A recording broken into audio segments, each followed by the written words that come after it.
Call to order the meeting of Mayor and Council. Thank you all for being here. If you will rise for the invocation by Councilman Holland. Let us pray. Father God, we pray for your blessing upon this meeting that's held here tonight. We pray that you bless us with wisdom, knowledge, and good common sense to lead and guide us and make it a productive and a good meeting. We pray, oh Father God, problems that we don't know, we lay it in your hands and your guidance. We pray this in Jesus' name. Amen. Amen. Please remain standing for the pledge. I pledge Allegiance to the flag of the United States of America and to the republic for which it stands, one nation, under God, indivisible, with liberty and justice for all. Be seated. Okay, do we have any changes to tonight's agenda? No, sir, we do not. Okay, you've all received the minutes from our last meeting. If there are no questions or comments, I'll accept the motion. Councilman Henderson, I move to accept the meeting minutes. Okay, we have a motion from Councilman Henderson. Do we have a second? Councilman Santos, I'll Okay. second that. Okay, thank you. All those in favor say aye. Aye. Those opposed? Okay, it's unanimous. Do we have any correspondence? No, sir, we do not. Okay, we'll go on to new business number one, which is the forming of a annexation committee. Thank you, Mayor. The city received recently an annexation request. There's a copy of it there. It is for Sussex County tax map and parcel number, actually two parcels, 331.5.15, parcel 6, and parcel 6.01. The location is just off of Ross Street, which is a paper street that is just off of Bridgeville Highway. So it is adjacent to existing city limits. It's in and around Better Homes of Seaford's property, and the property's currently vacant. It has a small outbuilding on it, but predominantly it's vacant. In council's package, we have a couple pieces of information. We do show a map where the existing city limits are, showing that it is contiguous, and we also show the zoning map as well as the annexation map. Just an interesting comment about this piece of land, it's in what's termed an enclave, so the city's all around it. A lot of people think it's in the city already, but it's not. It was never annexed. So the intention here is the owners have requested annexation, and the first step in the process, as council is well aware, is to appoint an annexation committee. Okay, are there any questions in regards to forming this annexation committee? Yes. Councilman Henderson? I have a request of clarification on the document. It says that Michael A. Reed lives on Rifle Range Road in Seaford, Delaware. Is that correct? I mean, I don't find a Rifle Range Road in Seaford. That's what we were presented with. I honestly don't know. It states it says on your next item there, if you go up, it's sideways there, but it does say it's Bridgeville, his location. So I think you're Okay. correct. Yeah. That's the information we were given by the owner of the property. I can have it resubmitted if you desire.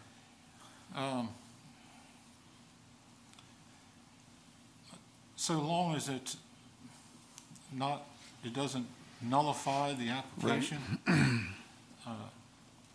I'll get it. I really don't care. I just want it clarified so that if it does get contested, that it's We want it accurate. Agreed. accurate. It's a Yep, good point. yep. I'll ask the petitioner to resubmit with the appropriate information. Thank you. Okay, I'll accept the motion. All right, Mr. Mayor, Councilman King, I will make the motion to appoint an annexation committee consulting of Councilman Vice Mayor Dan Henderson, Councilman Orlando Holland, Councilman Jose Santos, to investigate the possibility of annexation of Sussex County tax map parcel number 331-5.15-6.00 and 331-5.15-6.01 Ross Station, Jamestown Center as presented. Okay, we have a motion. Do we have a second? Mr. Mayor, Councilman McCoy, I'll second the motion. Okay, we have a second. Are there any questions on the motion? Okay, we'll do a roll call vote. Councilman King?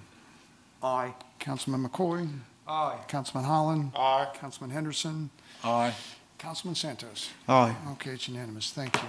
All right, next we have the Hooper's Landing Golf Course Management Services. Are we calling up Mr. Atkins? Here. Thank you so much. Thank you for being here. So just by way of introduction, if you don't mind, this is Mr. Chris Atkins, who is the owner and proprietor of Atkins Management, who has been our longtime golf course consultant. With him today is Mr. Butch Holtzclaw, Mr. Greg Thomas, and Mr. Golf Pro, Mike Connor.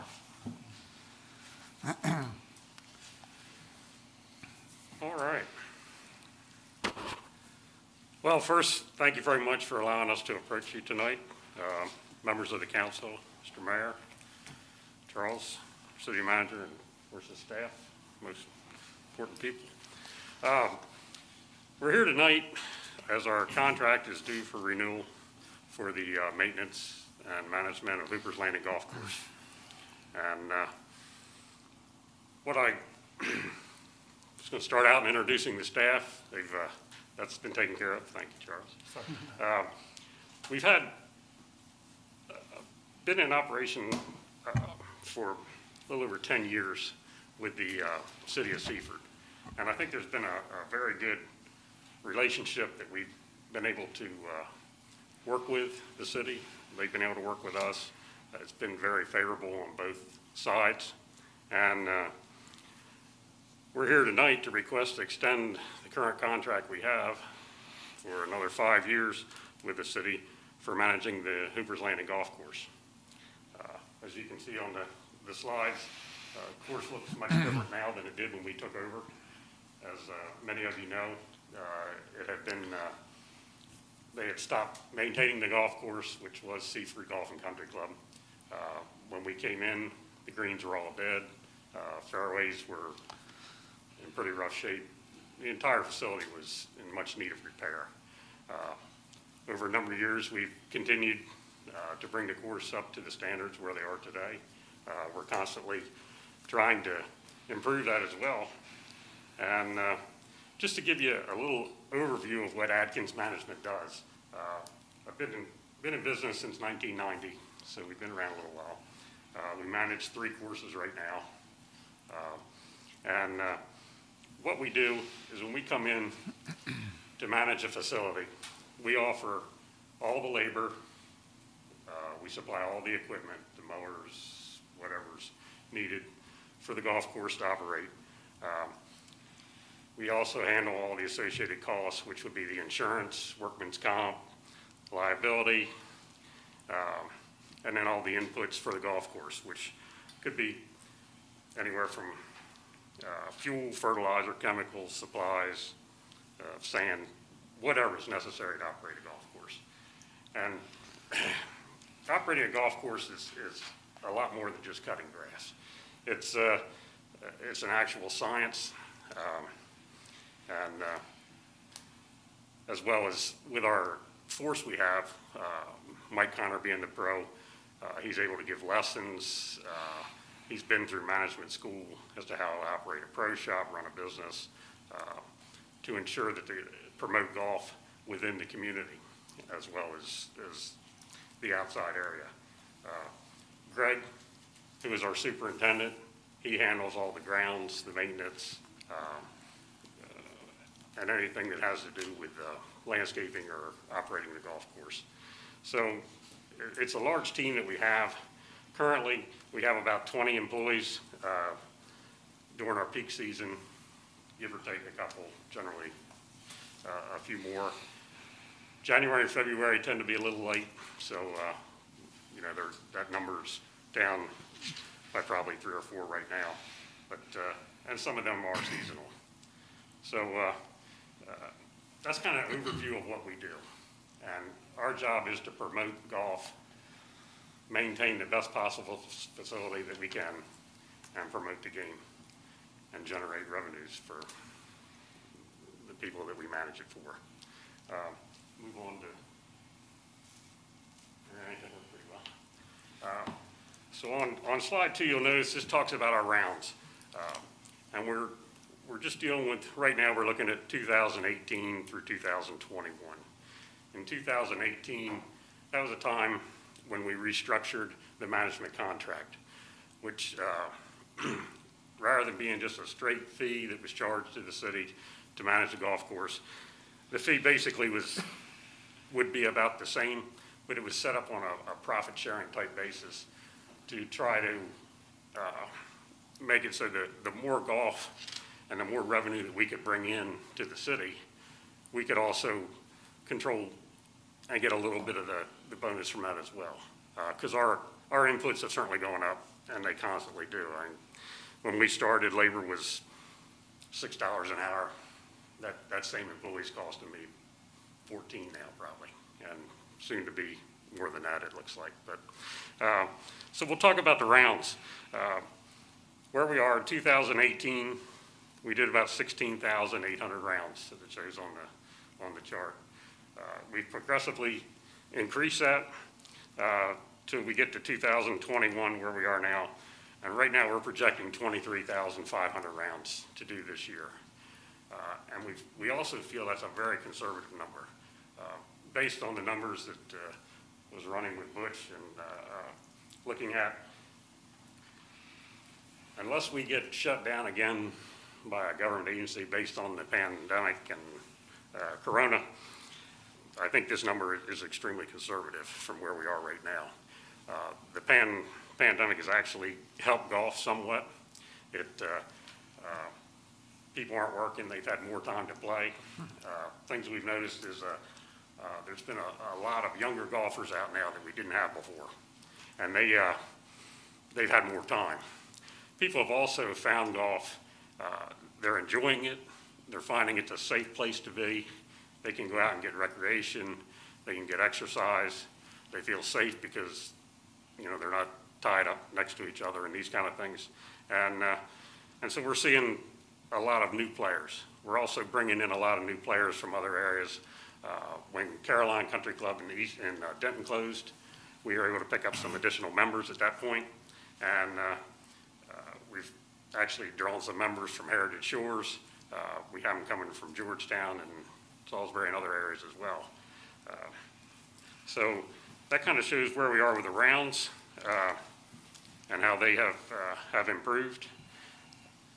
And we think they're just going to continue to go up because these people do now have a love for the game. For a number of years, the only growing area was in women's golf, but that's kind of turned around. Nationwide, it's up about 4% this year as far as golf. We're a little bit unique when we look at the revenue side because we're not having to support a clubhouse. Some of the other courses we manage that do have a clubhouse, the food and beverage was pretty much devastated for the whole year. We offer the snack bar type situation where they can get from the vending machines and all can get their drinks and sandwiches. We still do food for tournaments and things like that. But so we weren't hit as hard on that end of it. It was mostly a positive. So when you look at the revenues, let's see, just give me just a second.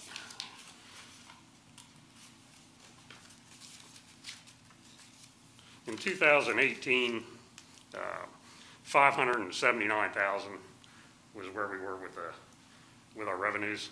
And as you can see, it's grown each year until we get to the current year.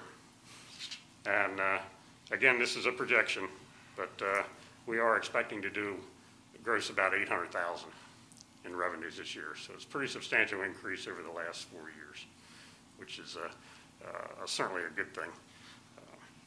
And you say, well, what were the causes for the growth? Well, until this year, where we didn't have COVID to deal with, I think it came from, number one was the condition of the golf course. It has tremendously improved over the years, and each year we continue to try to improve it. And that's brought a lot of golfers in and has become repeat business for us. The customer service, Mike's done a great job with his staff and trying to just make the whole playing experience better for whoever comes out to play. And that's been a really good thing as well.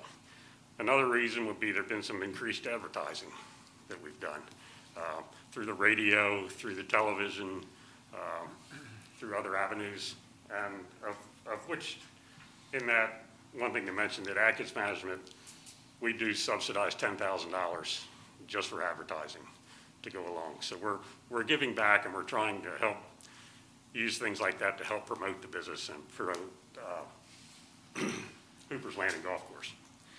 So the way that the structure is, we receive the revenues up to $550,000 and bring that in versus having a actual monthly charge just to maintain the golf course. And then between 500 or 550 and 700,000, any increases in that portion are split 50-50 between the city and Atkins Management. So there's an incentive there for us to drive golf and to improve the facility. From 700,000 and up, as far as gross revenues, the city then gets 60% of any increases, and we drop to 40. So what that's worked out to, in 2018, at the end of the year, when we looked at the numbers and everything, we wrote a check back to the city for $12,500. That was, I think that was our first year that we were able to actually start to refund money back to the city.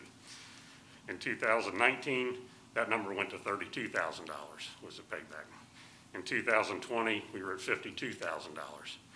In 2021, right now, we're projecting, if the numbers are just, and revenues are just at 800,000, should be 135,000 coming back to the city that Atkins Management will pay to the city in this profit sharing situation that we're in. So I think it's been very positive. It certainly shows growth in the golf course and golf in general. So that's kind of what we're looking at as far as the financial end right now. These pictures here, each year, we always try to do something to make an offering and to help the golf course and to help the facility from Atkins Management. What this shows, this is a picture of our lounge. You can see in 2012, this lounge originally was where Seaford Country Club stored the golf clubs and was a storage area. We took that, half of it basically, in 2012 and created our first lounge area, dining area, whatever you want to call it. This is an area where when you have your tournaments, the golfers can come in, they can get the results, the prizes can be awarded, you can serve the dinner to them or lunch, whatever they happen to have at the time. And just a good place for gathering. And people can come in and if they get a lunch or a drink or a soda or coffee after the round, they can sit there and converse, talk about the round, just a meeting area. So that started in 2012. And in 2016, golf was starting to really pick up at Hooper's Landing. We were running into a problem where we were running out of carts. And carts are really a great revenue generator for a golf course. And operating with the city, things are done by budget and sometimes take a little time to make changes. So at that time, rather than lose revenues, Atkins Management went out, they bought 5 golf carts and put into the fleet to help get us over the hump during those times when we have excessive play, be it on the weekends or what have you. Those carts remain in the fleet now and will continue to be for the use, and that's all they're used for is for the golfers. So that was in 2016.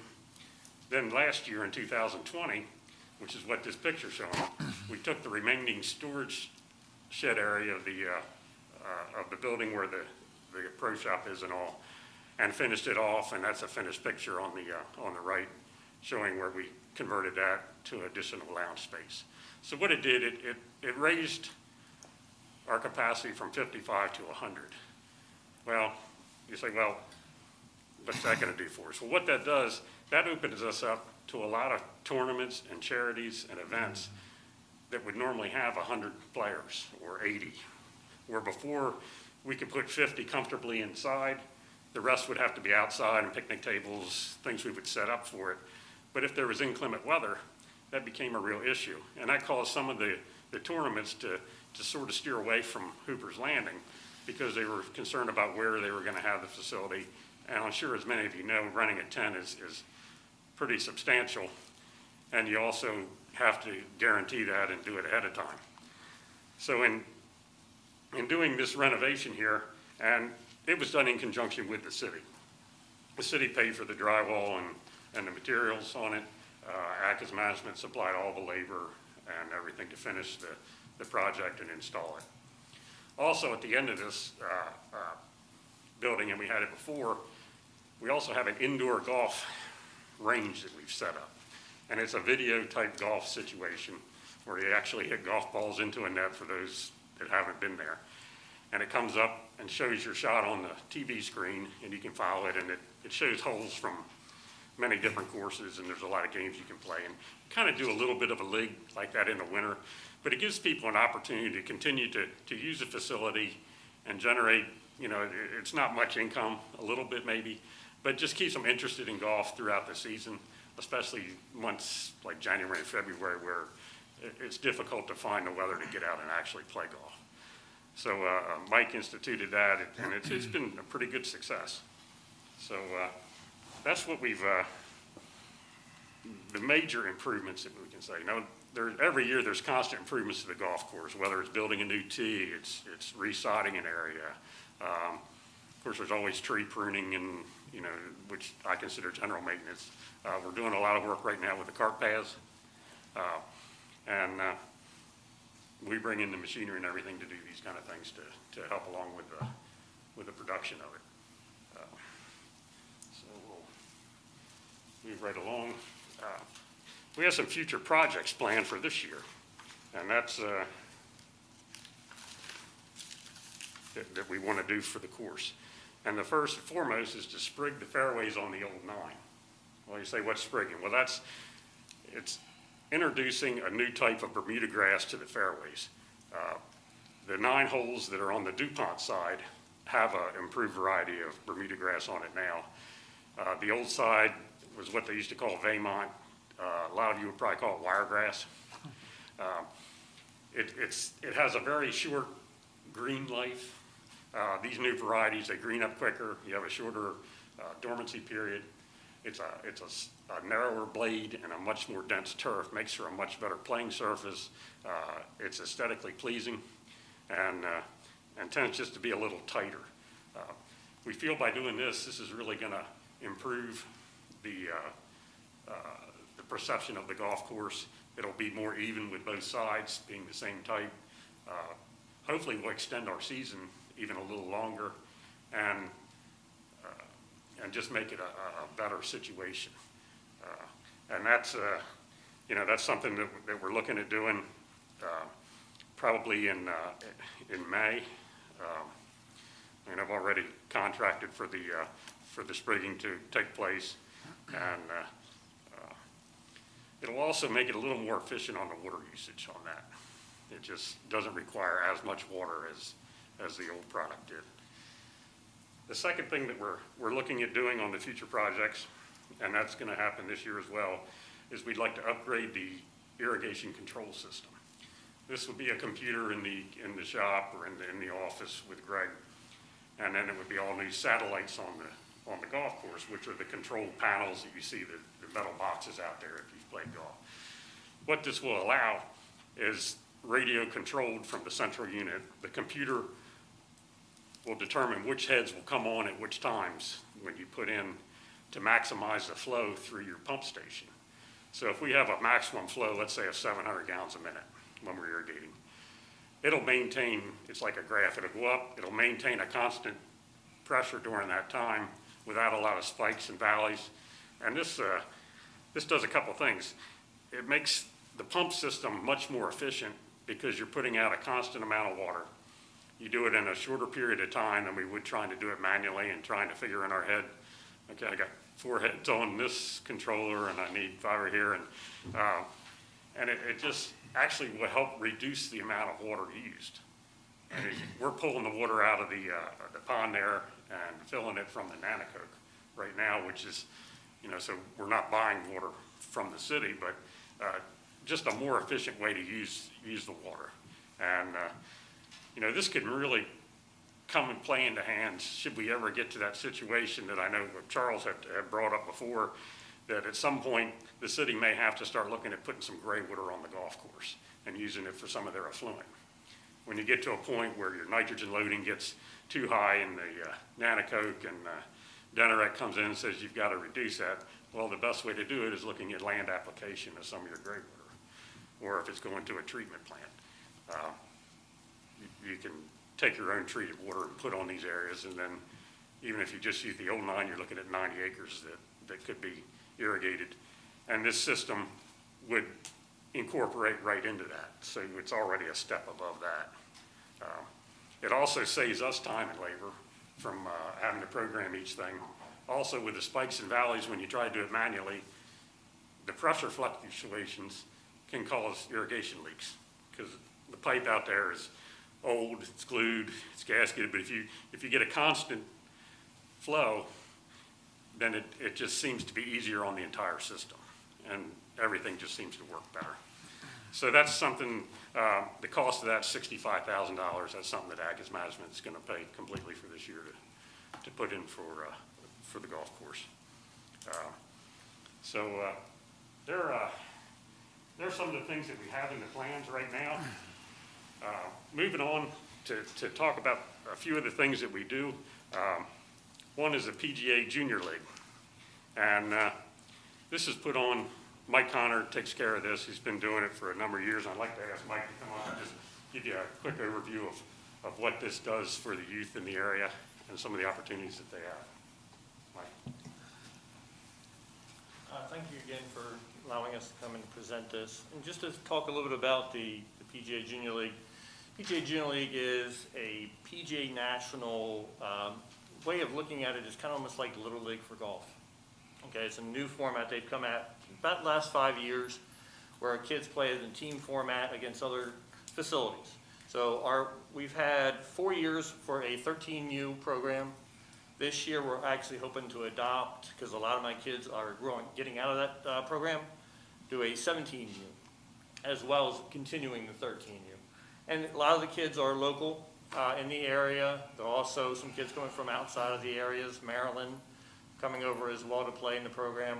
It's a real unique program. It's where juniors, like I grew up playing junior golf in the area, and the only thing you had was you against everybody on the golf course. This is unique where they play with their fellow partners in a format almost like a team event, and they're playing as a team versus other clubs that we play against, and it's unique for them because they get the opportunity to play these other golf courses. We play against Rehoboth Country Club, okay, and Kings Creek Country Club, and Peninsula. So all these kids have an opportunity to go play those golf courses where they would not normally. These juniors, I mean, like I said, they're in this area. Their parents are not members of these high-end private clubs, so they get that opportunity to play there, as well as they come over and play our facility. So it's very unique for them. I don't know if you're familiar with where the status is of golf in this area, but recently, the last couple of years, the golf course has always been available for both Laurel and Seaford High School.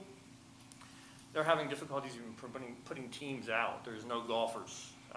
Seaford last year didn't have a team. Laurel tried to have a team, and then the pandemic shut it down. So they're having very difficult times of, obviously promoting the teams in golf, and we have, sports and golf in schools is important. So starting them this age is going to allow your high schools to have a better team in the future. And it already is starting. If you look at the picture there, the young tall girl there, that's Ainsley Bell. She was one of my first ones. She's now playing for the Christian school over in Georgetown, so she's playing high school golf for them. She's currently playing basketball. She was on the news the other day. She was a little nervous about it, but she was actually on the news for the basketball team. But so it's starting to really help out, and I think with us continuing to run this as part of Atkins Management, it'll continue to grow and increase the amount of golf in the area for the juniors. So it's something that we're really, really passionate about. Like I said, 4 years into it, I think that was our 2019 year, I believe, or 2018 picture. But it's, you know, it's a growing part of the sport, and those are your future golfers later on in life as well. So so it's something we're really, really passionate about. Thank you. Thanks, Mike. All right, thanks, Mike. Moving right along. The other thing we have is with the tournaments and things that we do at the golf course is we're helping the charities, and we also have leagues. But most any of the golf events that you'll see at any of the golf courses around are generally tied to a charity. And that's something that we think is really good for the community, brings them together. It's an opportunity for some of the organizations within the community to have a fundraiser to go along with the other things that they do. And they can be, if they're managed properly, they can be very, very profitable for these charities. I mean, just showing the ones we have is, you know, the VFW, the Lions Club, and then, you know, we didn't have it this year because of the pandemic, but for the past few years, we've done the Pretty in Pink tournament, which is for breast cancer. It's been a very good tournament. And we think more of them will come back, and we think we'll be able to get more tournaments as well now that we've been able to increase our capacity in the dining area. So that's something that we're doing as far as the charity events. The leagues, we have it's a Wednesday night league. We kind of like to call it a business league. Because it's a lot of the local business people come and play in it. It runs throughout the summer. It's a competitive situation for them, and they play every Wednesday night. It's sold out every year for the last, I think since you started it almost, probably last 6 years or so. Very well received. They like it. I mean, let's face it, a lot of business is done on the golf course. It always has been. I think everybody will agree to that. And so this is an opportunity for local businesses to bring people out, play a little competitive, and then hopefully we get them more during the week and things, and they'll bring clients and these kind of things out to play. So that's another thing that we have that helps promote golf within for the Hoopers Landing Golf Course. Moving right along, just talking a little bit about the employment. Like I said earlier, we maintained at least 20 people during the season. It can be as many as 25 right now. And then we're probably looking at 16 or 17 year-round employees, some of which are retirees. And so we are offering opportunities for employment for people within the area. And one good thing about our employment is we do try to hire a lot of kids, basically as cart assistants. They bring the carts out, they load the clubs on for the people coming to play and these kind of things, washing the carts, what have you. During the years that we've been doing this for 20-some years, the number of kids that have come through is just phenomenal, and how you see them progress and mature during their tenure here. When they start with us, a lot of times they're pretty timid, you know, a little bashful. And as they start dealing with the adults, which you're basically forced in a situation where they have to speak to them, and they start doing this, and it becomes more comfortable for them, and they start to find out that, you know, the more you talk to these people, you're more apt to get a tip. So they end up being money motivated, but it kind of really, we see them coming out of their shell. I mean, right now, you look at most of the kids around town, and they're on their phone doing this all the time, and they're sitting across from each other, and they're texting each other. So they're losing this opportunity of how to converse with other adults and other people. And this kind of forces them into that. It's also, a lot of times, this is their first job they've ever had. So they have to learn the discipline of getting up, going to work, being there on time, notifying us if there's an issue. And we do everything we can to work around their schedules, because a lot of them are playing sports and have to do other things. But it's a great way to introduce them not only to golf, but to just a little touch of the real world, and sort of get them on their way. And they're meeting a lot of different people. You know, kids on the golf course, they learn all kinds of good qualities, and this is just one of them. So, and Mike wanted me to put in that we're also currently looking for another shop attendant right now, and it's been very difficult to find employees lately. People are making more money sitting home on unemployment than they get working, and so they're not looking, and it's been a struggle for us. So good for them, I guess, but it does make it somewhat challenging. So just the other things we have, the next slide or so is some testimonials that we have from local area businessmen, and just saying that, I mean, you can read them. You've probably already seen that. From Charlie Towers is one that was there on it, and he talks about the joy he has coming out to the golf course, getting the exercise, enjoying the environment, the meeting, dealing with people, and he really likes the junior programs and the things that go on there, and how the juniors learn, to be courteous, to be polite, to be honest. A lot of these goals that these children need, and every child needs to learn those things. And they tend, as they get out there, they'll play golf and they may pair up with somebody else, and they become good role models for them. And they're the kind of life learning lessons that you're going to find. And it's very good it's a good game, and it creates good character. The other testimonials are, Dave Bolin, he kind of stresses that in his, and about the youth, and also he'd been a member for a long time, and how he gets to play with a lot of different people, and really enjoys the golf course. And then Rick Peterson, he talks about how he likes the leagues. He likes being able to come out and play. He was very impressed with the condition of the course this year, and he likes what we've done, and was very appreciative of salvaging Seaford Golf and Country Club becoming we like to think of a premier public venue. Now we're still probably one of the most reasonable golf courses in the area as far as cost when you go to play. And, it's good to be a value, but we want to also produce a really good product. My name's on the condition of the course, and, they say the buck stops here, but I take it very personally. And golf is truly a passion of mine as well as my staff. And, with that, I'd just like to say thank you to all the councilmen, Mr. Mayor, Charles. It's been a pleasure working with you. We hope to be able to continue that. And our goal is to make Hooper's Landing one of the premier courses in the area, and that's what we're striving to do. So with that, if there's any questions.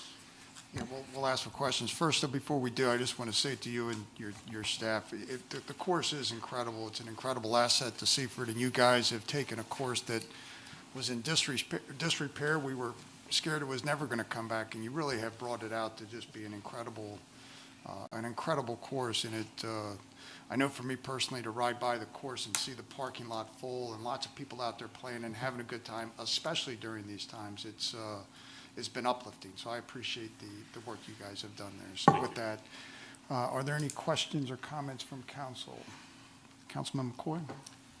A couple comments and then a couple questions. To echo, sorry, first my name, sorry. To echo what the mayor was saying,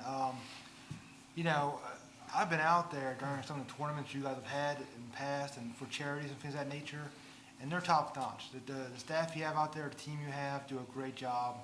I just want you guys to know that we've always had a great experience out there. For me, I guess the advancements you've made from being able to host 50 to 100. You mentioned that may allow you to get other tournaments to come back with people who have more than 100 people earlier? Yes. Have you had any conversations with people or say, hey, now that you've made some expansion, that we might come and check out your course? Well, we we do that every spring. We reach out to a lot of local businesses, the hospital, these kind of things. I mean, Nanacoke used to be Memorial before it switched names. Used to always have a major event there. And they moved to another location Okay. because they didn't want to deal with the tents and these kind of things. Sure. And they were usually in the 100 to 120. Now, when you have a tournament, and let's say you have 120 golfers, 15, 20% of them are probably not even going to come in and eat. Sure. You know, you'll have some groups that'll pay and they may not show. It's more a donation for them kind of a thing. But 100 will get us to that point. The ones that we've been talking to so far, kind of like the ones we lost last year because of the pandemic, they're in a little bit of a holding pattern because they have to commit a lot of time and resources to promote their tournament, and they don't know if they're going to be able to yet. So they're sort of waiting to see how things are going to play out. We're still in contact with them, and we'll be in with additional groups. The tournaments we have, we anticipate that they're going to increase the number of players they have as well. So I think that you know, we will use this to our advantage to try to incorporate and enhance and draw more tournaments and larger ones. We're just sort of walking that fine line with the whole COVID thing right now. Understood. But we're ready when it opens. The other question I had was about the rounds of golf. From 2018 to now, it seems like you're constantly improving, and we're up to, I guess, estimated conservatively around 23,000. This might be an impossible question to answer, but do you expect that trend to continue to see as we move forward to 2022 and beyond, to see more and more rounds of golf played out there? I do. I'll be very honest, if COVID were to go away and everybody went back to work April 1, some of these people that are playing twice a week right now may be playing twice a month. But we've been able to have so many new people come play the facility, and they like it, and they're coming back, that it's going to become a regular stop as a golfing venue for them. I do see this increasing. I mean, we've seen it with the other golf courses that we've had as well. I mean, an example, the Rooker we have in Milton, you know, we're up around 35,000 rounds a year. So it's 35 to 40,000 is going to be about your max, just because of the seasonalness of the business. And you want people to come out and be able to enjoy themselves and not have a 5-hour round or something. We try to keep the pace of play good so everybody has a good time, and you can turn that over. So I do see it continuing to grow. I mean, that's why we were willing to go the way we did, because we see it going nowhere but up. I think people have found that golf, they've refound golf, let me put it to you that way, and they got out and they started playing and said, you know, I don't know why I quit playing, I really like it now. And we hear that from a lot of the people that we have there. So I do see it continuing to grow. If I didn't, I wouldn't stay in the business. Last one for me is the Junior Golf League. I love that idea. I think it's great.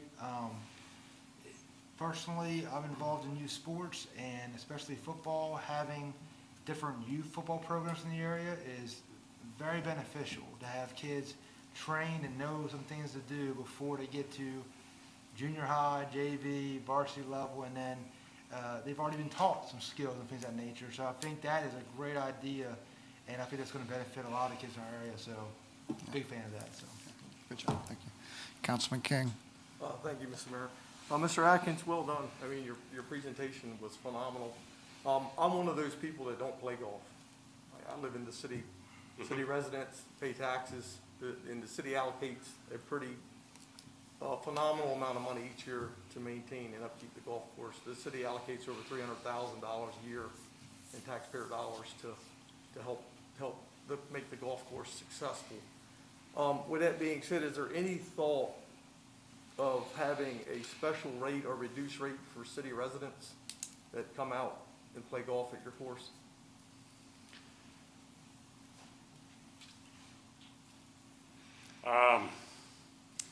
To be honest with you, I think that's a determination that would need to be made by the council. It is your golf course. We set the rates, we have our meetings quarterly, and we make suggestions if we think that there needs to be an increase or something. But the ultimate decision, you know, lies in your hands. It's your course. If that's something you all would like to entertain, you know, we're open to look at Well, whatever. and the reason I bring that up, once again, like I said, you know, I don't play, but somebody that lives here in the city and paying taxes and helping allocate the resources to make it successful, and does play golf, they have to pay the same exact fee that somebody that lives outside of the city or maybe in another state coming and utilizing it. Of course, they're paying the same amount of money to play around the golf. That's correct. So that was something to think about. And if I understood you correctly, you said there was no monthly fee that the city pays you to manage that course? No, there is a stipend in there, $12,640 a month. All right, so can I read this to make sure I understand some of this? Yes, sir. All right, so if the city's paying $12,642 a month for you to manage the course, it's $151,704 a year. Okay, the city is paying the electric bill, paying liability insurance coverage, paying mortgages because they own the land. They pay for all the merchandise in the pro shop, and they pay for major building and equipment repairs in the excess of $3,000. Atkins will receive all income earned in the pro shop and golf course up to $550,000 before the city receives any return on investment. Correct. Is that correct? So, if you don't mind, out of that $550,000, how much of that is profit for the Atkins organization? Zero. Zero? Up until last year, we probably never were in the black, to be very honest with you. When we originally started, I think the original contract we had with the city was $750,000 a year, just paid as a monthly fee. That's the number I would have to look it up, but that's about the number that it was. And we thought by going this other route, it would entice us to put out a better product possibly, to try to promote golf more and to bring in more revenue, because we tend to make profits from it as well, or increases. I'll be honest with you, I'm operating Hooper's Landing cheaper than I am the other two courses we manage, even though there's 202 acres here and 138 in Milton. But the different type of grass, different amount of play. The more play you have, the more maintenance you have, is what I'm getting at. You know, we're spending $100,000 a year in chemicals minimum. Then we have fertilizer, we have $30,000 in sand a year, things like this that go on. The electric, the city does pay for the electric for the irrigation and for the golf carts, and I guess the pro shop. I cover the maintenance building, and then we also supply all the diesel fuel to pump the water for the irrigation from the Nanticoke to the holding pond on the other side. So we do have some share costs there. Sure. I also pay for half of all cart repairs. The major repairs that you mentioned over $3,000, I'm not sure we've had one of them yet. To my knowledge, I don't think we have. I don't recall one, but there could have been one over the last decade. If it were in, you know, if the whole, let's say the pump station, it's probably 40 years old right now, and we're kind of band-aiding it to keep it going as much as we can. You know, I'm probably spending $2,000 or $3,000 a year on that. I consider that just normal maintenance. Sure. Now, should they finally just quit, then it would be difficult for me to come out of pocket for $50,000 or something like that on a situation if it was normal wear and tear and not a lightning strike or something that insurance would cover. Yeah, But, yeah, and I appreciate the honesty, because once again, you know, I don't know the inner workings of the profit and loss statement. But so if I understand you, at $550,000, that's a break-even point, and the city's contributing $300,000. Just doesn't seem like a big return on investment, is there? It's actually not a break-even point. You're probably looking at more like 775 to 800 now Wow. to break even. Wow. I mean, if we, I don't know, if we paid every cost across the board with the exception of the mortgage,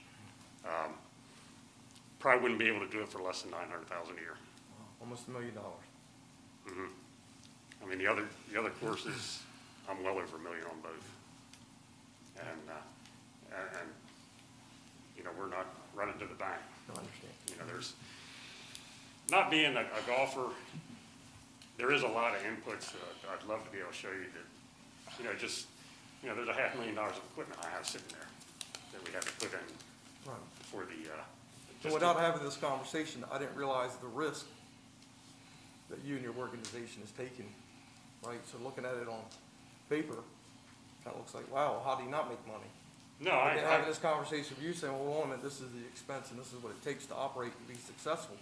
I never realized that was, you needed that much revenue in order to be profitable. So I appreciate the transparency and explaining the process and cost to me, because like I said, I had no idea. right. No, I like to be very open. We're certainly not, we're not getting rich. We're trying to make a living. We're trying to be fair to the city, and we'll continue to do that. And that's, you know, I think we have had a good relationship, and we, you know, we hope to continue to. It's, golf is a tough business. It's because you're very weather dependent as well. You know, if you could get a snow right now to come in and sit on the ground for a month. Income and revenues have stopped. So you lose that. Every day that it rains in the summer probably costs $3,000 or $4,000 in revenues if it's a weekend day or something. We had a lot of rainy days this year and we're still up. So it's a good site there. But we like to structure it so we're assuming part of the risk as well. Sure. And I don't know, I like doing it that way personally. You know, it'd be a lot easier if I said, yeah, I'm gonna get X dollars the first of the month every month, and that would be it. Makes it very simple, but I like the challenge, I like the incentive. And like I said, I have a passion for golf and for the golf Sure. course. And it adds a lot of value to our community. It does. I mean, when people are coming to look, Sure. where they wanna live, that's something they're gonna wanna look at. You know, what are we gonna do for recreation? Because they're not just gonna work. Right. And, you know, that's something that it is a draw. We do see a lot of people using the walking path around the golf course now. You know, that's used a lot. You know, the driving range is always open for people that want to come and try that at, you know, at a real reasonable rate. The same with the juniors. You know, if they came out and really showed an interest and were financially strapped or unable to do it, I personally would pay for them, and there's a number of members that would, for them to be able to belong to the junior league, or to come out and play, or to take a lesson, or hit range balls. I mean, that's the future of our business, and they're our future golfers, and we wanna make them feel welcome, and we don't want a financial situation to hold them back. I mean, right now, juniors can play for $10. So we've tried to bring it down to a fair amount, and just to promote golf with the juniors. So that's you know, Well, that's the thank best you. answer I can give you. No, I appreciate the honesty. Thank you. Okay, thank you. Not to mention the impact you've had to mental health in our community when going through this, to go out to that range and smack some balls really makes you feel better. Might throw out your back, but it makes your head feel better. So, Councilman Henderson? Thank you, Mr. Mayor. I'd like to thank you for your presentation.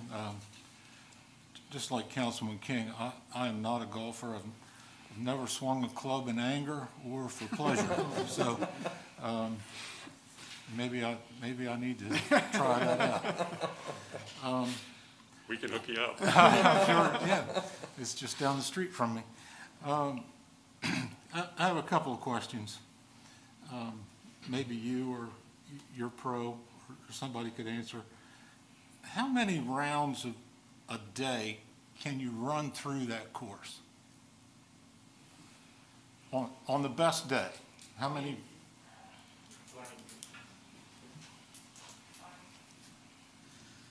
I mean, number of rounds are obviously dependent on the amount of light. So you're talking, this time of year, we have a good day, we could do 120 some golfers. And, and if you take that with the aspect of when we have the carts, those carts are going around twice. I mean, they're running pretty consistently. Now, the middle of the summer, where we have more daylight, we start earlier in the day, you could probably run, anywhere between 230 to 280 through the round in one day. The golfers out there at the time. Good. So there was, with the number of carts that you've brought in from Shawnee or Rookery North, does that decrease the waiting time? I mean, you're able to increase your capacity? Right. So, I mean, for instance, going back to like the talking of the days, we don't have them currently. That process is still, happening. I actually ran out of carts in December because it was such a gorgeous day in December. We were about 1 o'clock in the afternoon. Tee times were already scheduled, but the groups that were out there playing haven't come in yet, and we had no carts for them.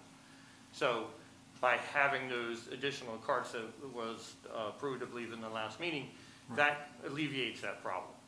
Allows me to continually run the golf carts. Electric carts can go twice in one day without a recharge. And we also have a fleet of 8 gas carts that can go at least multiple times a day, because obviously they're just, gas. Mm-hmm. So in that aspect, on the busy days, with the additional carts, that allows us so we don't have that law and time frame where people have to wait. Sure. Okay, thank you. I have several questions, if you don't mind, sir. Okay. The next question is regarding sprigging.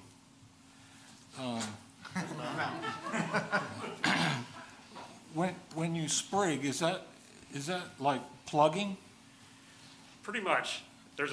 What they do is they harvest Bermuda grass at the sod farm. We use Oakwood, for example, out of Salisbury and Delmar area. Mm-hmm. And they cut the sod, and then they run it through almost like a chipper. And they're grinding this up so they're little, what we call stolons and little pieces of runners of Bermuda grass. Then they load them in this machine that has like 4 rollers, and it feeds it down as it goes across the existing turf, and it just pushes it into the soil that's there. Right. From that point on, you have 2 weeks where you're basically going to water the heck out of it, probably like every 2 hours, and it requires a fair amount of nitrogen to get it established. And then within 4 weeks, it's almost a complete stand. Now what we will do ahead of time, we'll cut the existing turf very short. We'll also spray it a couple times ahead of time to try to kill it and kill all the weeds. So the less competition you have for the sprigs, the faster that they will take over. And then the last thing we do before we sprig is we'll hit it with a good shot of growth regulator for anything that's left. That retards the amount of the growth on the anything that's existing out there, and just gives the sprigs a better opportunity to start rooting. So you're talking about 4 to 6 weeks before the surface is playable again? No, we'll be playing right away. It's going to be a little wet. The carts will have to stay in the rough for probably the first 2 weeks when we do it. And we'll be keeping it moist, you know, so there'll be a sprinkler on here and there, and the golfers will be notified about that ahead of time. Okay. Unfortunately, sprigging has to occur during the growing season. You can't do it in the winter. And I did 3 holes last year up in Milford, and it really wasn't a problem. It didn't affect our play at all. And it's the same process. They've done that at a number of courses. Hogneck comes to mind. So it's just the front 9, and Yes. that investment, I mean, how long do you think that operation or that process will last? I would say a minimum of 25 years. Because we're constantly trying to keep out invasive species as well in any of our turf. And it's just the fairways. It's not going to affect the tees. It's not going to affect the greens. It's just the actual fairway part. The reason why I asked the question, and I got a comment on your irrigation, your capital improvements, is that initially when I saw the contract, I was kind of alarmed about the 3-year term to go to a 5-year term. But if you're making these kinds of investments, a good businessman or a business person would want to realize their return on investment by putting these investments in that you want to cement. You don't want to have a short term and then not realize the investment over time. You said the greens would last 25 years. Why would you want to pass it on in 3? Exactly. So I'm coming to a better understanding of that. And your irrigation investments. Now, I heard you say that you use diesel fuel to get water from the river to the pond, but do you use electric pumps from the pond to the course? That's correct. So these investments and the lowering of the amount of water is going to reduce the kilowatt hours and the cost to the city over time. I think it will. Because you're going to use less water, you're going to burn less wattage. Correct. Correct? So I can appreciate that that's going to lower our cost, our net cost down. So as can be seen in the expenses to the city, that our costs will go down and it'll help you increase your profits, and then we both benefit. So my last comment would be that the city budgets on some years, depending on whether we have capital outlays or not, around $600,000 for parks. Softball fields, soccer fields, football fields, All our parks. just regular parks, Gateway Park, all the 5 or 6 parks that we have.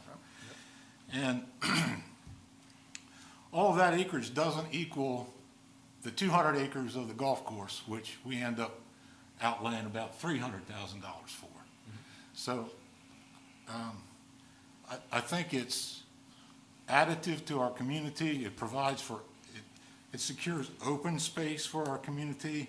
And I think we actually owe a debt to you for, your stewardship of the land to bring it back from where it was over the last 11 years. So I think it's a win-win for the city, and I hope that we can seal the deal.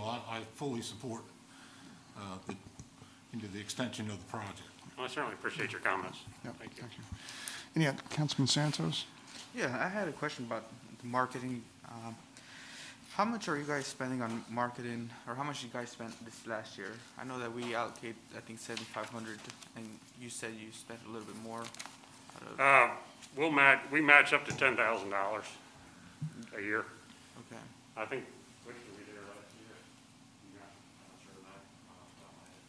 I have to look and see, but the way we set that up was we would match the city's inputs dollar for dollar up to the first $10,000. Okay. I thought it said here 7,500, but, and do you think that's enough, or if? It's never enough for advertising. That's what I was thinking too, because I think that's about 2% of what you guys. I mean, I wasn't gonna bring it up. One thing, I'm actually trying for an SBA grant that can be used for advertising, and if I can secure that, which I don't know at this point, I would do that and use that for billboards, or a billboard or something to try to help push more golf there. Okay. Yeah, because Over and above what we do anyway. But like if we get a bill from BOC or the city gets a bill for $600, then they bill me $300 and I pay them $300. So we match each bill. And like I said, I will match up to $10,000 a year in advertising expenses. Yeah, 'cause, when I was reading this, I thought it was quite, it wasn't enough, I thought. Not if we wanted to get more business. Well, maybe just to add a little bit to that, during our meetings over these last years, Atkins Management has certainly talked about an advertising program.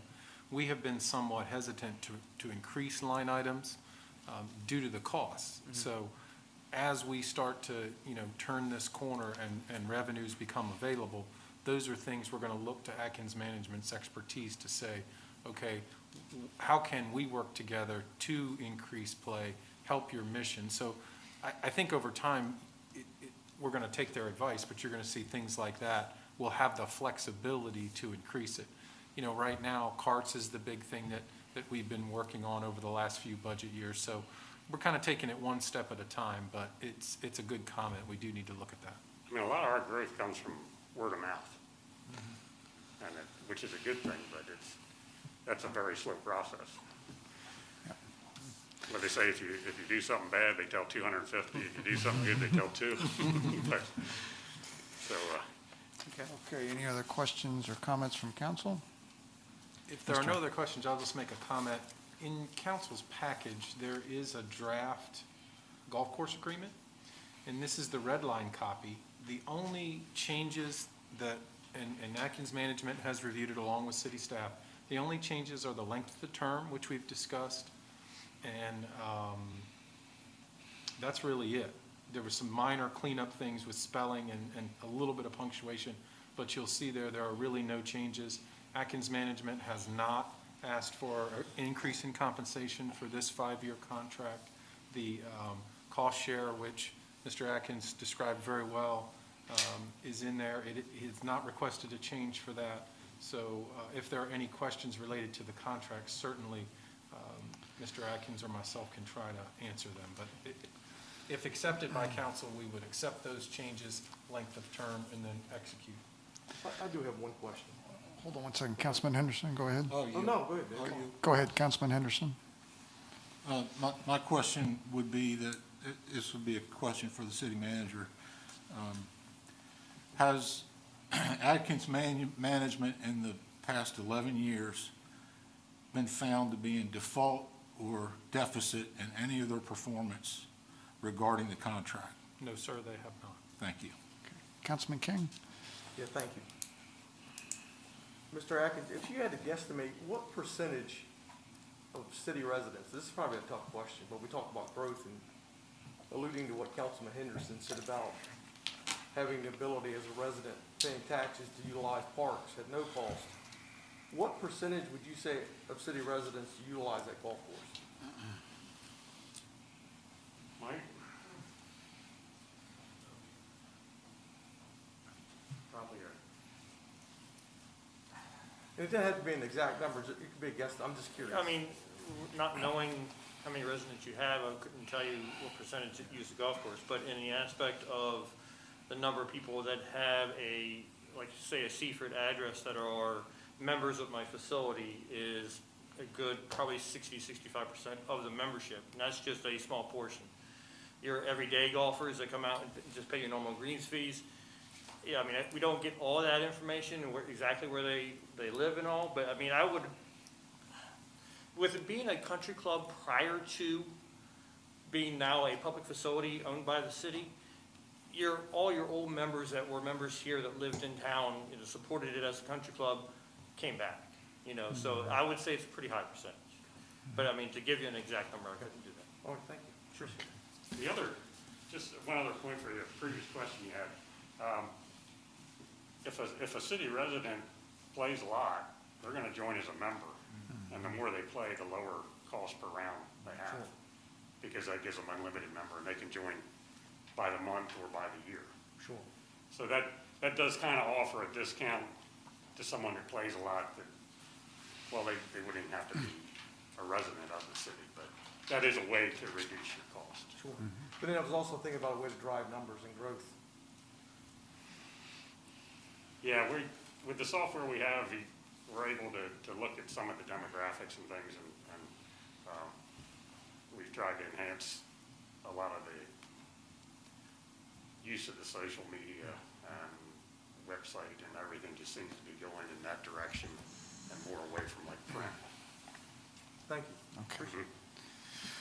Okay. Yes, I'll make a Councilman comment. Hom. Yes, sir. I just appreciate you coming in, because I just look at this point of view, if you didn't take it over, and the city had to cut grass there, or it would just go up just the eyesore that it would be.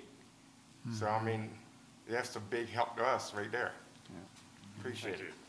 Thank you. Okay, Councilman Henderson. One final point, I mean, that is my entire point, is that if the city had to maintain it as parkland, it's almost double the amount of acreage that we would have to maintain, and it would end up costing us at least that much that we're investing now to maintain it. So it's not, that's a comment, it's not a question direction to you. Just but, driving the I mean, point. it's just a benefit that you guys, you and your staff give to the city by helping lower the cost just by the course being there. Well, our hope is within the next couple of years that we're gonna be at a net zero, or perhaps profitable. You're heading in that direction. So, I mean, that's our goal. The sooner we get there, the happier we'll all be. Amen. You know, if you can look at the graph of the expense is decreasing over time ever since the inception of the agreement. It's trending down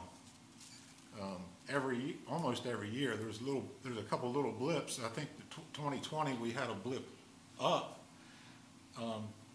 most likely because we invested with you to upgrade the lounge. We had a Could have been the budget. lounge. You know, we expended some money to help you fix up the lounge. So Could have been. There's been some things along the way. there's been a few things, but generally, you know, we've gone from over $1 million because of some land purchase and some other things, all the way down to about 308,000, and it's trending down. So, I mean, I just think it's a win-win for the city. Yeah. Okay. All right, Councilman Santos? Once again, the presentation has been great. We've received a lot of good information from you, but I don't think I'm ready to make a decision tonight. I think that I would like to have some time to process some of this information and think it over, see if I can come up with any more questions. So are you making a motion? No, this is something that I just wanted to put out right now, but that's whenever it's time for that might. I think we would need that in a motion form, wouldn't we, if we're going to? I mean, if we want to table it, Yeah. that's a motion that needs to be made. You are correct, If you sir. want to table this for further discussion, then that would have to be in the form of a motion. Okay. Are you asking for? I'm asking Okay. what you would like to do. If there's no further questions, then yes, I'd like to make a motion to table this. Okay, so we have a motion from Councilman Santos to table. Is there a second? Yeah, if he's not ready, I'll second it. We have a second. Is there any comment or questions on the motion?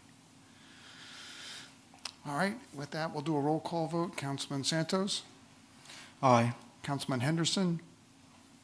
No. Councilman Holland? Nay? Councilman McCoy? Say nay. Councilman King? Can you repeat what we're? We're voting on tabling this discussion. Aye. You're agreeing to table, I okay, agree. so it's 3-2 not to table. So with that, I'll accept another motion.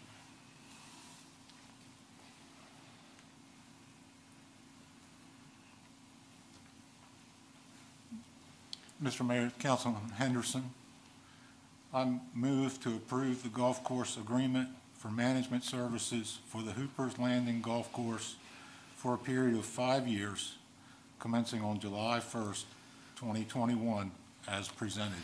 Okay, we have a motion from Councilman Henderson. Is there a second? Councilman Holland, Mr. Mayor, I second that motion. Okay, second from Councilman Holland. Are there any questions or comments on the motion? I have one question. Yes, sir. If we accept it as it is, do we have the option to come back and, can you repeat your name? I'm sorry. Chris Atkins. Chris Atkins. Do we have the option again to come back and provide the citizens, the residents of Seaford, maybe discounts or something, or by agreeing to this, we can't do that anymore? As Mr. Atkins said, we meet quarterly, and annually, at the end of the year, we set rates. So in about December, our meeting, rates get set, and we do that it's administratively, between our staff and between Atkins management staff. We traditionally default to Atkins management's recommendations, but we have some input in rate setting, and they're always open to anything that we want to do. So no, rates are not dictated in this contract. Okay. That's done administratively. All right, thank you. That answer your question? Mr. Mayor, Councilman McCoy? I'm sorry, if I may. Is there anything that we could help with this conversation? Seems like you have reservations. I had some questions coming in. Mr. Atkins and the team did a great job of answering those questions for me personally. And I hate to put anybody on the spot. I know Dan, Vice Mayor Henderson, you were involved back in 2017, have a lot of information on the subject. Is there anything we can provide for you to help with it seems like you have some reservations you want to talk about or consider? Yeah, I'd like to have a discussion, maybe in executive session, have June come in so that I could have some input from her as well as far as finances goes. And honestly, I just wanted to go back and hit some some books to go as far as negotiation goes. Let me just make a clarification. We can't have an executive session and just bring the Director of Finance in and discuss finances. We just can't do that. Okay. Executive session can only be for three things. Certainly, you can come in and meet one-on-one with the Director of Finance anytime you want. She's more than open to meeting with you. That's certainly not in violation of any FOIA requirements. But to have an executive session just to discuss finances is not approvable. Okay. Some of these things, when they come up on the agenda, that's your opportunity to get your questions answered, have Charles be prepared, or anyone who's presenting be prepared to answer those questions. We're good to go. You did the right thing saying, I want a motion to table it to have some more time, but that didn't get approved, so we're back to this again. Okay, so we've had a motion and a second. Is there any other discussion or comments? If not, we'll do another roll call vote. Councilman Henderson? Aye. Councilman Santos? No. Councilman Holland? Aye. Councilman McCoy? Aye. And Councilman King? No. Okay, so it's 3-2. We'll sign your agreement and move forward. We appreciate the work you're doing out there and the impact you're having on our community very much. All right, thank you, guys. Thank you. Okay, next we have old business and the second reading of the ordinance. Okay, so as we discussed at the last meeting, there is the second reading of ordinance 2021-01 to amend Chapter 2, Article 6 of the Seaford Municipal Code related to Board of Elections. And it's pretty short. It just, and I'll read it into the record. The Board of Election members shall serve a term of 1 year, commencing after appointment at the first meeting in February. Members of the Board of Elections may serve more than one term. The city clerk was here at the last meeting. She did not have any questions. If there are no additional questions, the process forward would be this evening, if council desires, they would approve the ordinance. The ordinance would be advertised by staff, and it would be effective 30 days after the advertisement date. Okay, I'll accept the motion. Councilman Santos, I'll make a motion to approve ordinance number 2021-01 to amend Chapter 2, Article 6 of the Municipal Code of Seaford, Delaware, relating to the Board of Elections in the manner following, to wit, Chapter 2, Article 2 of the Municipal Code of Seaford, Delaware, by adding Section 2.6.1 as presented. Okay, we have a motion. Do we have a second? I'll second that, Mr. Mayor. Okay, Councilman King, second. Point of order. Any questions on the? Point of order. Yes, sir. Councilman Santos, could you reread that because I think you misspoke on Chapter 2, Article 6, rather than Article 2? Yes, I'll repeat it.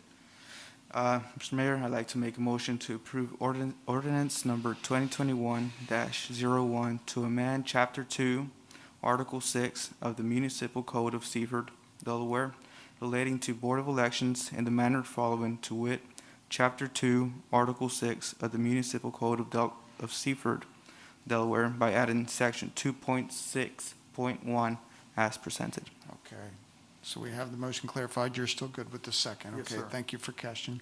Any other comments or questions? If not, I'll do a roll call vote. Councilman King? Aye. Councilman McCoy? Aye. Councilman Holland? Aye. Councilman Henderson? Aye. Councilman Santos? Aye. Okay, thank you, unanimous. Thank you, and thank Tracy for her work on that. Will do. Okay, reminder of meetings? Sir, we have no meetings coming up. I will say, though, we do have a municipal election scheduled for April 17th, 2021. It'll be held between the hours of 7 a.m. and 3 p.m. here at City Hall. And as of January 18th, Jeffrey Benson has filed for City Council, and Councilman Orlando Holland has filed for re-election. Okay, and if candidates want to file, they have to do it by next month, correct? That is correct, the last Friday in February. Okay. All right, we're going to go on to committee reports. Before we do, I do want to share with council that you were aware we had applied for a TIF grant, Transportation Infrastructure Fund grant, as a city. Typically, it's not done that way. Typically, corporations do that, but we applied to help with the funding of the entrance into the Western Sussex Business Campus.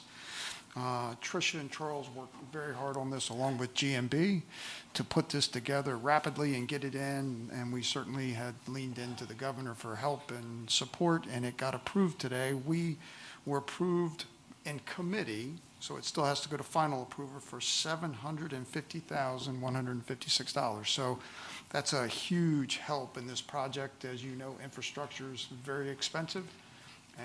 But these things don't happen on their own. It takes a lot of people putting in a lot of hours, talking to a lot of people to make this happen. So again, congratulations to Trish and Charles and G&B, and really for all of you for your support in making that happen. So wanted to make you aware.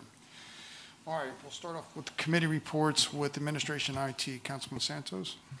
Thank you, Mr. Mayor.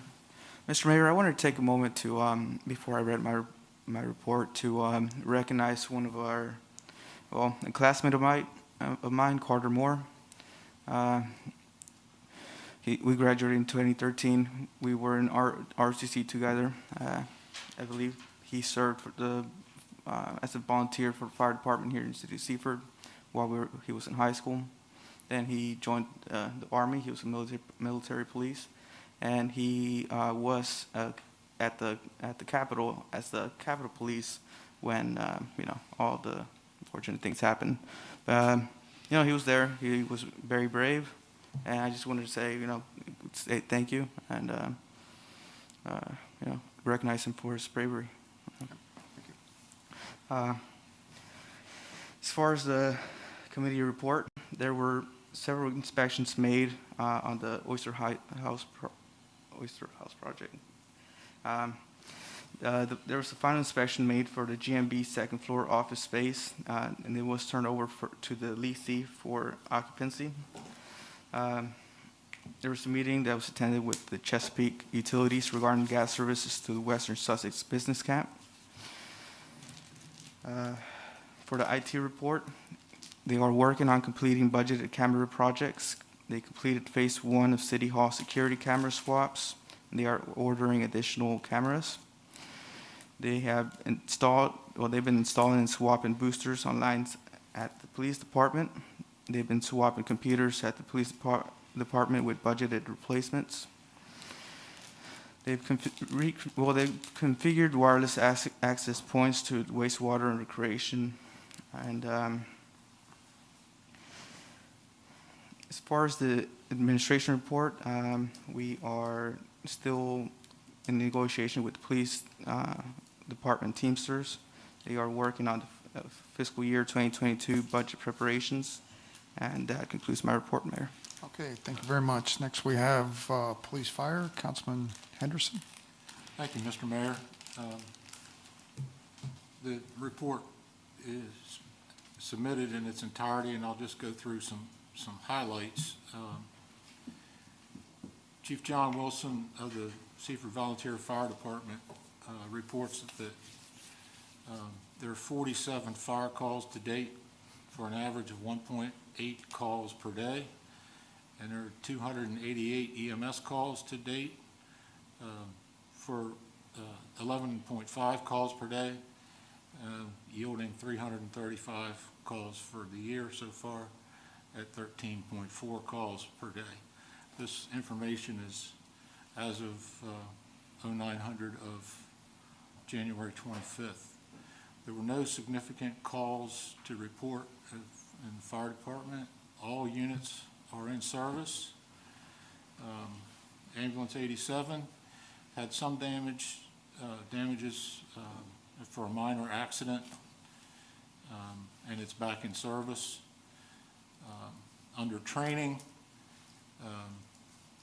Wednesday, January 20th, there was CPR renewal and engine company operations. We had 27 members present. Next training is Wednesday, February 27th at 1900 for forcible entry training.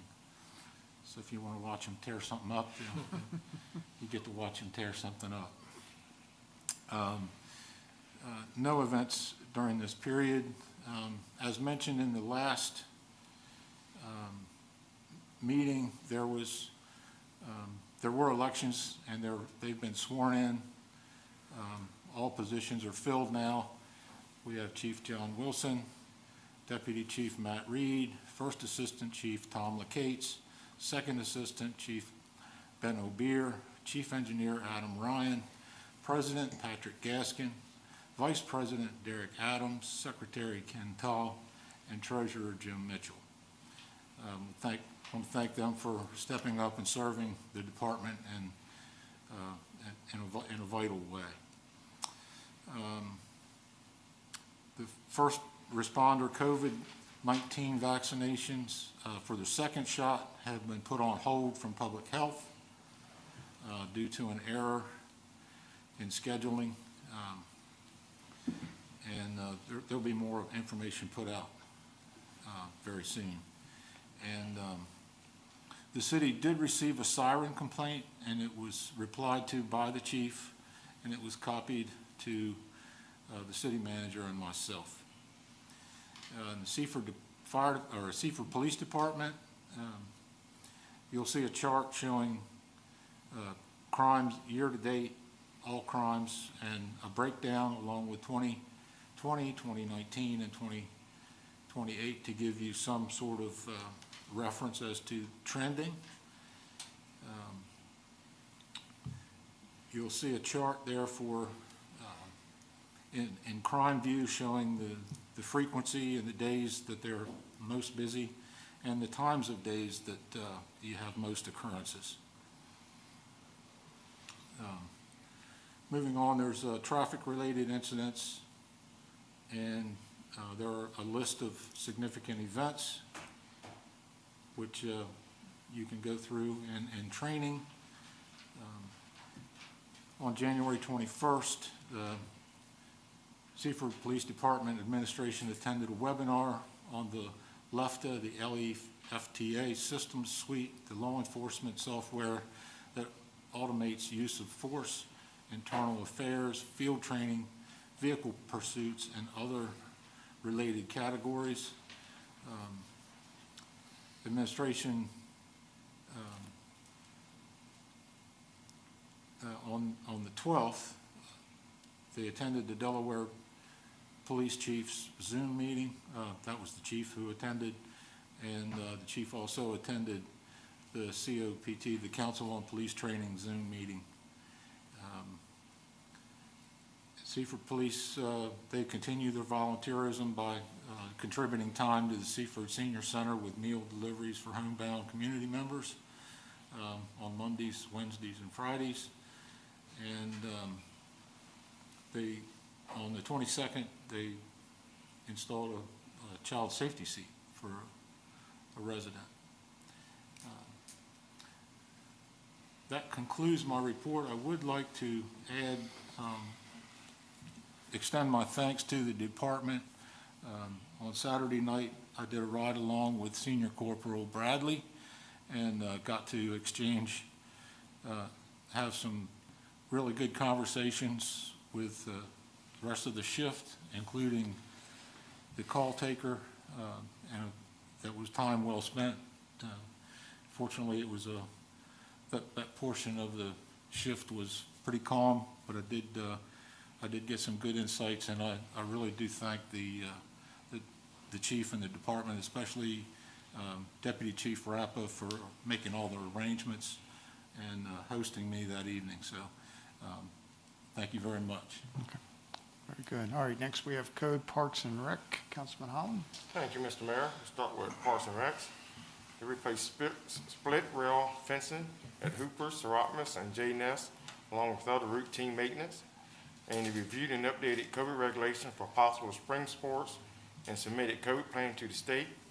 And they spoke with Bo Harris in regard to youth and adult beginner pickleball clinics.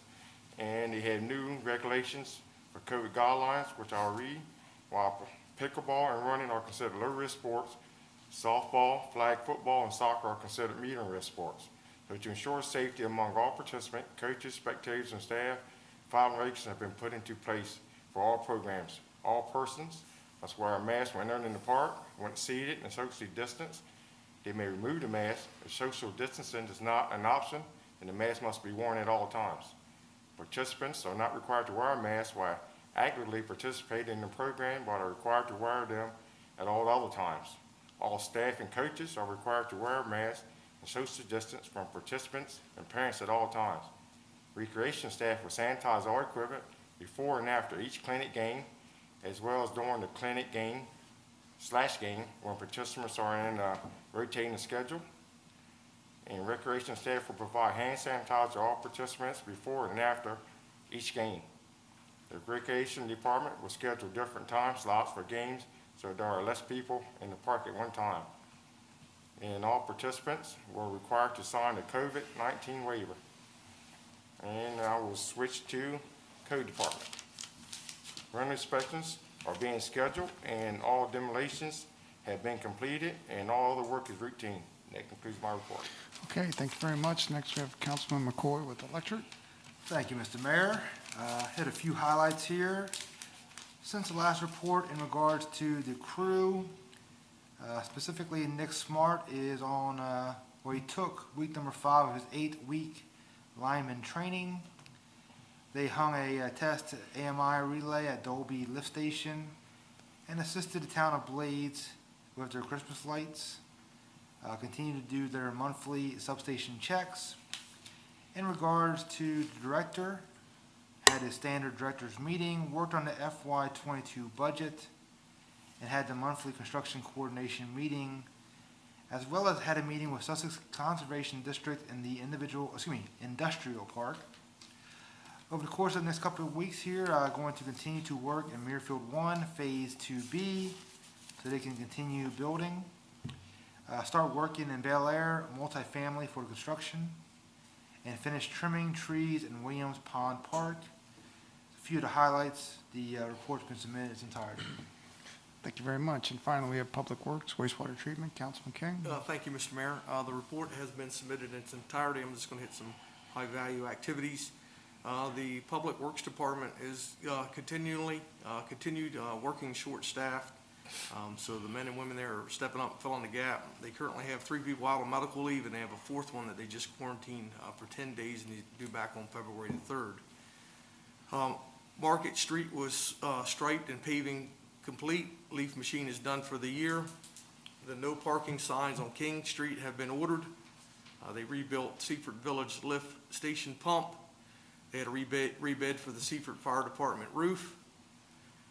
Replaced clean-out caps throughout, which were identified during the smoke testing. I'm going to jump over to the wastewater treatment facility. The new blower was installed. Plant performance remains good. They have compost for sale by appointment. And some of the upcoming activities over the next 2 weeks, they're going to rebuild the Manor House lift station pump. They're going to pull and rebuild the retirement living lift station pump. Still battling the limbs. and just continuing to replace fire hydrants. And with that, that completes my report. Okay, thank you very much. Appreciate everybody being here tonight and getting this done. I want to thank the Seaford Volunteer Fire Department for these wonderful masks. We wear it with pride, so appreciate that. With that, I'll accept a motion to adjourn. Mr. Mayor, I got Councilman McCoy, I'll make that motion. Okay, we have a motion. Do we have a second? Mr. Mayor, Councilman King, I'll second. Second. All those in favor say aye. Aye. Those opposed? Okay, it's unanimous. Thank you. Yes, nice.